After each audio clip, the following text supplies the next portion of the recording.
后来，这个陈东家要来台湾投案，去予蔡政府来拒绝，这是引发到前总统马英九的不满，批评蔡政府放弃主权，对选举的计算较重过人权的保障甲正义的伸张。啊，讲到互陈东家抬示的迄个查囡仔，马前总统是后甜，伊讲伊嘛是两个查囝的爸爸，会当感受到被害者的父母心中的痛。我也是2个女儿的爸爸，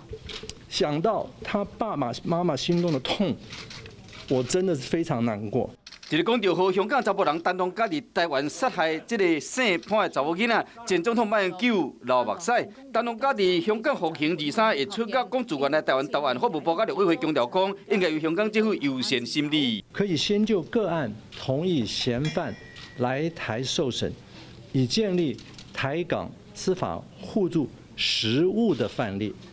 这不是更好吗？苏院长，你可不可以说清楚，依法逮捕杀人犯，还受害者公道，还需要什么圈道呢？马英九毋但真设计提出准备好的声明理念，更加亲身写抗议蔡政府无理拒绝已经通知的香港人犯回台投案，是放弃主权、干预司法、罔顾人权、天理难容。我们的总统嘴巴高喊主权，实际上却放弃中华民国的司法管辖权。昨天政府各部门的发言证实了一件事情，就是蔡政府确实是以政治的考量处理陈同佳案，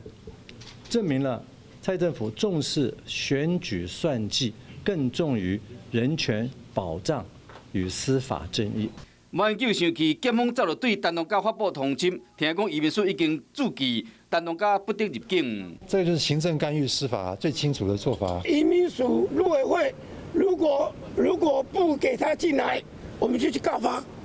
这个是道地的渎职，重犯人犯，这跟司法引渡没有关系啊。在香港立法会选举甲台湾总统大选前，牵涉到这个敏感的两项议题，反送中导火线的陈东家是不是来台湾投案，拢变成两岸三地头疼的问题。